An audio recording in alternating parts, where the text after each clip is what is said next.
Social media উত্তাল একটা গানের ক্লিপিংসে শওকত মাতচোর আইএসএফ এর নেতা, আইএসএফ এর কর্মীরা রীতিমতো এই গানটিকে নির্বাচনী প্রচারের অংশ হিসাবে ব্যবহার করছেন। কিন্তু যার দলের পক্ষ থেকে এই গান সামাজিক মাধ্যমে নির্বাচনের প্রচারে ঝড় তুলেছে, সেই আইএসএফ বিধায়ক, প্রাক্তন বিধায়ক বলাটাই ভালো, নওশাদ সিদ্দিকী আমার সঙ্গে দ্য ইন্ডিপেন্ডেন্ট বেঙ্গলে। এবং ইম্পর্টেন্ট বিষয় হলো আজ নওশাদ সিদ্দিকীর জন্মদিন। আপনারা জানেন বহুজন বহু মেসেজ আমাদের পেজেও করেছেন, নওশাদ ভাইকে উইশ করেছেন। নওশাদ ভাই, প্রথমে শুভ জন্মদিন। জন্মদিনের দিন স্ট্রং রুমে কাটছে, এটা প্রথমবার নিশ্চয়ই জীবনে? হ্যাঁ, প্রথমত আমি জন্মদিন ওইভাবে উদযাপন করি না, আমি বলে দিই। কারণ হচ্ছে জন্মদিন, বয়স বাড়ছে না, বয়স কমছে, মৃত্যুর দিকে আমরা এগিয়ে যাচ্ছি। তারপরেও তথাকথিত শুভেচ্ছা জানায়, তাকে তো শুভেচ্ছার প্রতি উত্তর দিতে হয়, আপনাকেও যেমন দিলাম আমি। তো ব্যাপারটা হ্যাঁ একটা নতুন অভিজ্ঞতা। স্বাভাবিক আছে, এই দিনটা অনেকের কাছে স্পেশাল দিন। স্পেশাল দিনে আজকে স্ট্রং রুমকে পাহারা দিতে হচ্ছে। কারণ আপনারা জানেন যে ভাঙড়ের মানুষ দীর্ঘ 15 বছর পরে শান্তির সাথে এন্টায়ার ভাঙড়ের মানুষ ভোট দিয়েছে, এবং ভোটের পার্সেন্টেজ 96%, ভাঙড়ের 96 হয়েছে। ফলে তাদের ভোটটাকেও তারা খেতে ফলিয়ে দিয়েছে। খামারটা তো পাহারা দেওয়ার দায়িত্ব আমি নিয়েছিলাম। আমাদের নেতৃত্বরা আছে, ভাঙড় বিধানসভার বিভিন্ন অঞ্চল নেতৃত্বরা আছে, তাদের সাথে সাথে আমিও মাঝে মধ্যে আসছি। এখন আমি এসেছিলাম এখানে।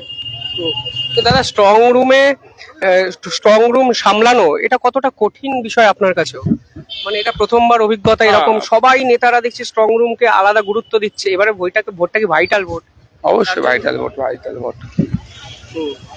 নওশাদ সিদ্দিকীর কাছে এই ভোটটা কি নিজের জায়গা ধরে রাখার ভোট, নাকি নিজেকে নতুন ভাবে চেনানোর ভোট? আপনি কিভাবে ব্যাখ্যা করবেন? দেখুন, আমি জন্ম থেকে 28 বছর পর্যন্ত বিনা এমএলএ ছিলাম। তো স্বাভাবিকভাবে আরো 28 বছর বিনা এমএলএ হিসেবে কাটিয়ে দিতে পারবো, ওটা আমার লোভের ব্যাপার নয়, ধরে রাখার ব্যাপারটা নয়। যে লড়াইটা করছি মানুষের জন্য, আইনসভার মধ্যে থেকে সেই লড়াইটা কন্টিনিউ করা হচ্ছে জন্য। যদি না সুযোগ পাই আইনসভার বাইরে লড়াই করে যাব।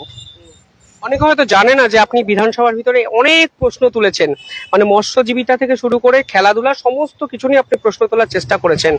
আপনার কি মনে হয় বর্তমানে যারা বিধায়ক হবেন এই পার্টিকুলার বিষয়টা ফোকাস করা উচিত, এবং নওশাদের এই বিষয়গুলো প্রচারে সে অর্থে আসে না কেন? এটা আক্ষেপ কি আছে আপনার? স্বাভাবিকভাবে আক্ষেপ তো থাকবেই। 4,200 মতো টোটাল কোশ্চেন 5 বছরে জমা পড়েছে। টোটাল 294টা বিধায়কের, তার মধ্যে আমার প্রায় 430-450 মতো জমা আছে। তো এটা আমি ওদের থেকে ব্যতিক্রমী। 1 নম্বর সমস্যা হচ্ছে বিধানসভার টিভি না, লাইভ যদি বিধানসভা চলে না, তাহলে কে কি পারফর্ম করছে। দেখুন, আমি ভাঙড়ের মানুষের প্রায় 2,71,000 মতো ভোটারের আমি জনপ্রতিনিধি। তা আমি বিধানসভার মধ্যে যে কি করছি না করছি, এটা তো পাবলিকেরও জানা দরকার। সে জানা স্কোপটা কোথায় নাই তো। সে কবে বই আকারে বার হবে, কবে এইসব গল্প হলে হয়, পৌঁছায় নাকি? যদি সরাসরি হয়, দুটো জিনিস থাকবে। একটা হচ্ছে সাধারণ মানুষ সচেতন হবে, তার বিধায়ক কি করছে, বিধায়কের চাপে থাকবে।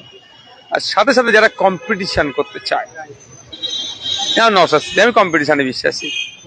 তাহলে ও এত ভালো একটা তথ্যভিত্তিক কথা বলেছে, কালকে আমি নতুন কিছু তথ্যভিত্তিক কথা বলবো। এই যে কম্পিটিশন হবে, বাংলার মানুষের লাভ, তো বাংলার পলিটিক্সের লাভ, বাংলার জনগণের লাভ, বাংলার লাভ, এটা হবে।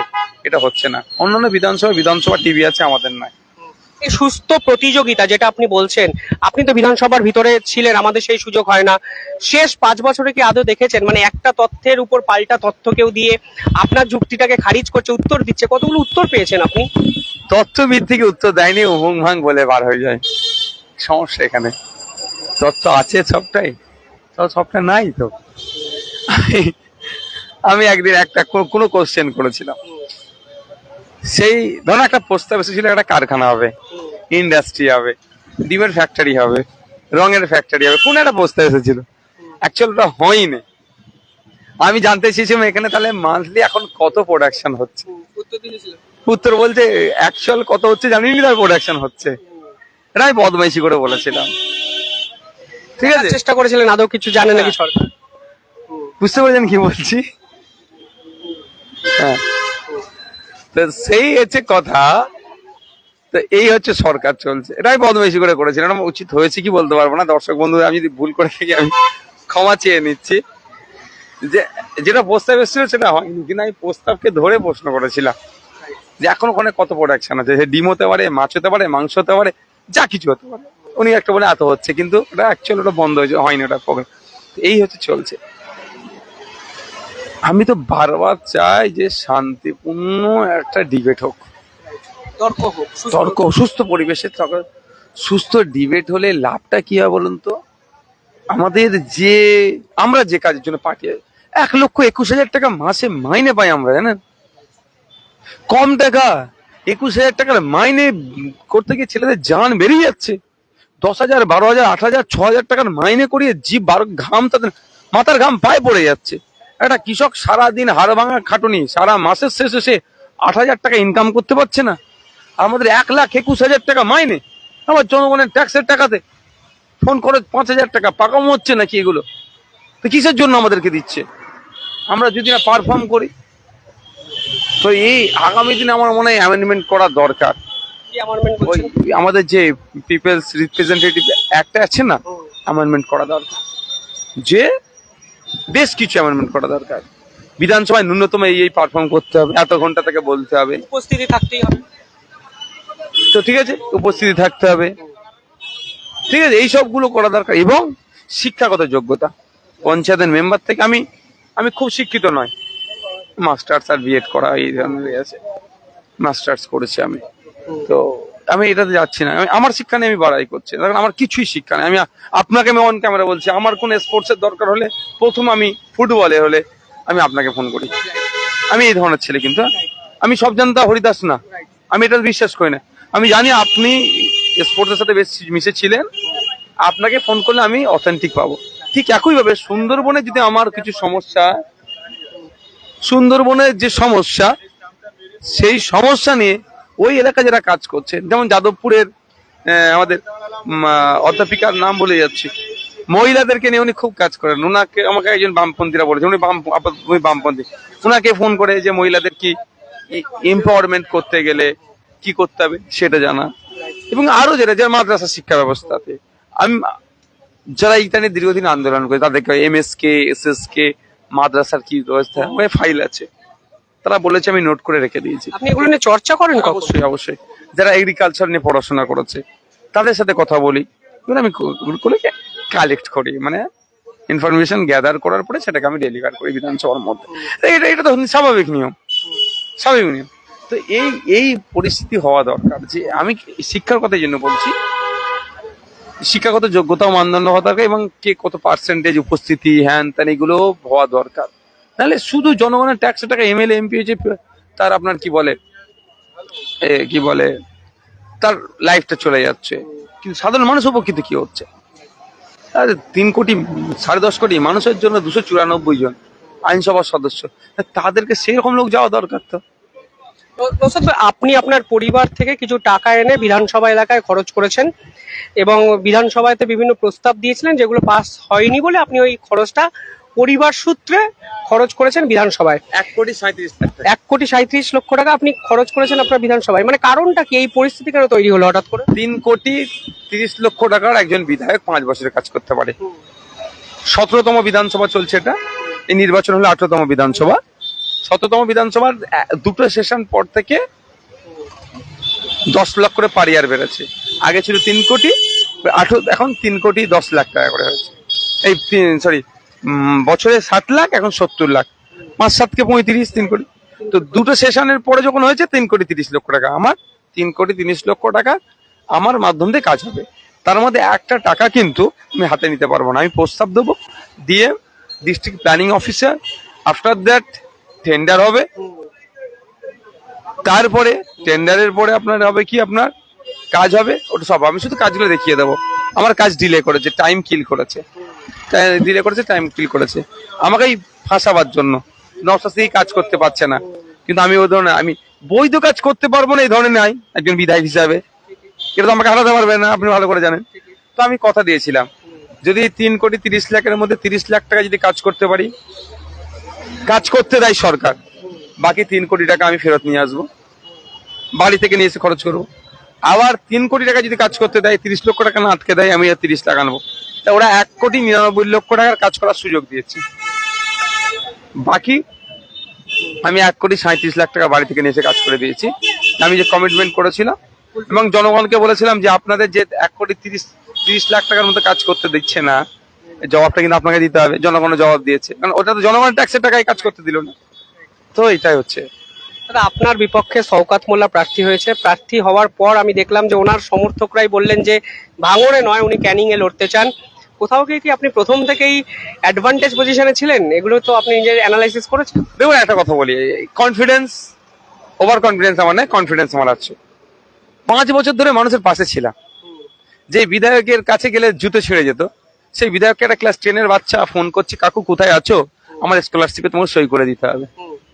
এই স্বাধীনতা পেয়েছিল আমার কাছ থেকে, এই অ্যাক্সেস পেয়েছিল। তাহলে আমি তার বাড়ি ছেড়ে গেছিলাম। একটা 10 বছরের ক্লাস 10-এর বাচ্চা আমাকে ফোন করবে? এই স্বাধীনতা কোন বিধায়ক দিয়েছে কাকে? তারা আমার রেখে দেয় তো। তুই ফোন করছিস কেন? আমি তাকে ফোন করবো, বাবু ঠিক আছে, তোমার বাড়ি কোথায়? হ্যাঁ, তোমার না, তোমার বাড়ির লোক যাবে, কাগজ নিয়ে সই করে তার বাড়িতে কাগজ পৌঁছে দেওয়ার ছেলে আমি। বিভিন্ন সার্টিফিকেট থেকে শুরু করে যা যখন চেয়েছে আমার সমর্থন অনুযায়ী আমি সব সহযোগিতা করেছি।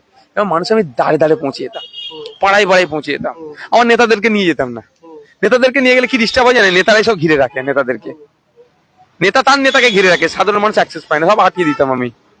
কোনো জায়গায় 20 জন পেয়েছি, কোনো জায়গায় 100 জনে পেয়েছি। 20 জন পেয়েছি, তৃণমূলের লোকরা ছবি তুলে পোস্ট করেছে, নওশাদ সিদ্দিকীর পাশে লোক নেই। কিন্তু আমি আমার লোক দেখাতে যাইনি। আমি ওই 20 জনের সমস্যা শুনতে গিয়েছি, শুনে বিধানসভার মধ্যে উত্থাপন করেছি। বিধবা ভাতা, বার্ধক্য ভাতা দেখবেন এখন অনেক বেড়েছে রাজ্যে, আমার প্রস্তাব রাখার জন্য বেড়েছে, পাচ্ছে না। মৎস্যজীবীদের দুরবস্থা, কৃষকদের দুরবস্থা, যা সমস্যা, আদিবাসী দলিত আমাদের ভাঙড়ে অনেক আছে, একটা হেভি সংখ্যায় আদিবাসী দলিত আছে, সেগুলো শুনেছি, শুনে সেগুলো তুলেছি। 5 বছর মানুষের সাথে ছিলাম, এটার পালস আমি তো বুঝতে পারি। আমি কি বলেছিলাম যে মমতা ব্যানার্জি কেন ফোন করে নাও, মমতা ব্যানার্জি আপনার, আমি বলেছিলাম দাঁড়াক না। কেন বলেছিলাম? যে শান্তিপূর্ণ ভোট হোক। যদি আমাকে মানুষ চাই আমি জিতবো না, চাই আমি জিতবো না, তবে শান্তিপূর্ণ ভোট করিয়েছি, 50,000 লিড পাবো আমি। নওশাদ এত যুক্তি সহকারে কথা বলে, ভাবা যায় না, স্যালুট জানাই। এখানে অসংখ্য কমেন্ট আসছে, আমাদের পেশে 500 জনের কাছাকাছি লাইভ দেখছে। নওশাদ ভাই, নির্বাচনের প্রচারে চমকটা আপনার দল দিয়েছে। একটা গান সামাজিক মিডিয়ায় ভাইরাল, শওকত মাচ্চর, এই গানটার স্রষ্টাকে? আমাদের অফিসিয়াল এটা সং না, কে সাধারণ মানুষ করে দিয়েছে, এখন সেটা ভাইরাল। কানাডাতে দেখছিলাম, কানাডাতে ওই গান বাজছে। কানাডা না, গোটা বিশ্বের সমস্ত মানুষ দলমত নির্বিশেষে এই গানটা নিয়ে লোকেরাও শুনছে, ওরা করছে, মারাত্মক একটা আসছে, ইমপ্যাক্ট ক্রিয়েট হয়েছে। হ্যাঁ। আমি আজকে বিজেপির এক নেত্রী এবং এক নেতা দেখলাম যারা এই গানটার ভাইবস নিয়ে কথা বলছে। আপনার ভালো লেগেছে গানটা? মানে মজা পেয়েছেন তো? এটা তো বাস্তব। দেখুন, একটা কথা বলি, আমি কোনোদিন বিলোদা বেল্ট অ্যাটাক করিনি। সাহেব এর সাথে আমাকে গুলোবেন না, আমি অনুরোধ করছি। অনেকে শুনছে, আমার নিউজ ফিল্ডে এসেই যাচ্ছে, এত পোস্ট করছে মানুষজন। এই আমি একটা কথা বলছি, এই গানের সাথে আমাদের পার্টির কোনো অফিসিয়াল কানেকশন নাই। আপনি কি বিশ্বাস করেন শওকত মাচ্চর? এটা কি বিশ্বাস করেন? মানে শওকতের কর্মকাণ্ড নিয়ে আপনার কি মত? শওকত মোল্লা মাসচোর নয়, ছোট ওনাকে ডিগ্রি দেওয়া হচ্ছে। চুরি কি বলতে পারবো না, সরি নয় বলতে পারছি না, আমি বলতে পারছি না। শওকত মোল্লা একজন খুনি, শওকত মোল্লা একজন সমাজ বিরোধী, শওকত মোল্লা একজন বোমবাদা নেতা। খুনি কেন বলছি? আইএসএফের নেতাদের খুন করেছে, রাজ্জাক্কা তৃণমূলের নেতাকে খুন করেছে শওকত মোল্লারা। শওকত বলেছেন হাইকোর্টে যাবে এই গান নিয়ে। আপনাকে লড়তে হবে, আপনি আবার হাইকোর্ট, আবার আমাদের 17খানা মামলা হয়েছে। 1 নম্বর কথা, এই হাইকোর্টে যাওয়ার ব্যাপারে অরিত্র যে আছেন না, বণিক, অরিত্র দত্ত বণিক, হ্যাঁ অরিত্র দত্ত বণিক, একটা পোস্ট আমাকে আমাদের ছেলেরা দেখাচ্ছিল, ভাইজান দেখেন, ওর খুব ভালো বলে, আমার ভালো লাগে। আমি মাঝে মধ্যে যখন ফিল্ডে আসে শুনি, নিউজ ফিডে আসে যখন, তো ওর পোস্ট করছে এই মর্মে, যদি হাইকোর্টে যায় তাহলে হাইকোর্টে যদি জজ শুনতে চায় তাহলে হাইকোর্টেও তো এটা বেজে উঠবে, তাহলে সেটা হবে। যেখানে বাকি ছিল না সব কাজ, সেখানে বাকিটা জায়গা শুনিয়ে দেবে বাজিয়ে। আপনি কনফিডেন্ট ফের বিধায়ক হচ্ছেন ভাঙড়ে? 50,000 ভোটে লিড পাচ্ছে। 50,000 ভোটে লিড পাচ্ছেন। স্যার, শওকতের রাজনৈতিক কেরিয়ার তো প্রশ্নচিহ্নের মুখে উঠে পড়ে যাবে, কারণ 5 বছরে লাগাতার আপনাকে আক্রমণ করেছে। প্রথমবার আমি দেখেছি যে আপনি ওর বিপক্ষে অ্যাডভান্টেজ পজিশনে কিছু ক্ষেত্রে আছেন বলে মনে হচ্ছে। 21-এ টাফ ছিল, এখন টাফ না। এখন ব্যাপারটা বুঝে গেছেন। স্বাগত, আপনি যাদের ক্যান্ডিডেট দাঁড় করিয়েছেন, এটা আমি আপনাকে বলছি অন ক্যামেরা, এই ভারসাম্য, এটা এই পরিকল্পনাটা কে করেছে? আপনার পরিকল্পনা? মানে মীনাক্ষাই ক্যান্ডিডেট করেছেন, প্রতীক মণ্ডল আইএসএল এর রেফারি, আমার মনে হয় আমি এটা খুব ভালো করে বিষয়টা জানি, প্রাঞ্জলের পর খুব ভালো দক্ষ রেফারি প্রতীক মণ্ডল। এইরকম একাধিক জায়গায় মধ্যমগ্রামে এসএফআই এর প্রাক্তন নেত্রী এক তরুণীকে আপনি ক্যান্ডিডেট করেছেন। এই যে বিভিন্ন জায়গা থেকে বিভিন্ন মানুষকে খুঁজে বের করা, এরা কি আপনার কাছে হেঁটে এসে আসে, না আপনি এদের কাছে যান? আপনি পান কোথা থেকে? বোথ সাইড, কেউ হেঁটে আসে, কেউ যেতে হয়, সবটাই আসবে এই আশা করাটা উচিত না, যেতে হয় মানুষের কাছে। আর এই ধরনের মানুষজন রাজনীতিতে আসলে স্বচ্ছতা বাড়বে। বামেদের রেজাল্ট নিয়ে আপনার কি মত, এবং আপনারা একসঙ্গে জোটে এবছর কেমন ফলাফল এক্সপেক্ট করছেন? আমি জোর গলায় বলছি, বাম আইএসএফ এর এই জোটের শক্তি এবারে ব্যাপকভাবে বৃদ্ধি পাবে। আপনি কনফিডেন্ট বিধানসভায় আপনার সঙ্গে আরো একজন বাম, একাধিক বাম আইএসএফ এর যাবে? আপনি কনফিডেন্ট? যাক, অনেকে শুভ জন্মদিন উইশ করছেন, শেষে Thank you. তাদেরকে কি বলবেন? ধন্যবাদ জানাই, দু আশীর্বাদ করবে যেন ভালো থাকতে পারি। আমি দুটো জিনিস কোনোদিন করব না, সেটা একটা হচ্ছে ক্ষমতার শীর্ষে যাওয়ার জন্য ধর্মীয় বিভাজন, আমার দ্বারাই হবে না। আমি ধার্মিক পরিবার, আমার ধর্ম আমাকে শিক্ষা দিয়েছে নিজের ধর্ম মানে অপরকে রেসপেক্ট করো, সে জায়গাতে আমি আছি, সুতরাং আমি দ্বারা আমার হবে না, এটা করব না। দ্বিতীয় কথা হচ্ছে আমি দুর্নীতি করব না। এই দুটোর উপরে যাতে আমি দৃঢ়তার সাথে থাকতে পারি, এই জন্য আমাকে দু আশীর্বাদ করবে। অসংখ্য ধন্যবাদ নওশাদ ভাই, জন্মদিনে সময় দিয়েছেন। চোখ ক্যামেরার দিকে কম ছিল, স্ট্রং রুমে কে ঢুকছে তার দিকে বেশি চোখ ছিল। এটাই হয়তো রাজনীতিবিদদের আসল চরিত্র, যে রাজনীতিবিদ হয়ে উঠেছে নওশাদ সিদ্দিকী। কিভাবে দেখছেন কমেন্টে জানাবেন। দেখতে থাকুন দা ইন্ডিপেন্ডেন্ট বেঙ্গল। ধন্যবাদ।